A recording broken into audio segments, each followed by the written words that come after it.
আপনাদের শুধু উৎসাহ প্রদানের জন্য বলছি।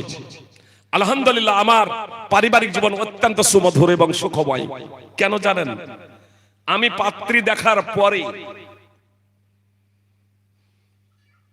এবং পাত্রী দেখার আগেও আমার শ্বশুর মশাইকে আমি বলেছিলাম, আমি বললাম পাত্রী দেখব, আপনার যদি অনুমতি হয় আপনার মেয়েকে দেখব। আর দেখার পরে আপনাদের শুধু উৎসাহ প্রদানের জন্য বলছি, খোঁজ খবর নিলাম।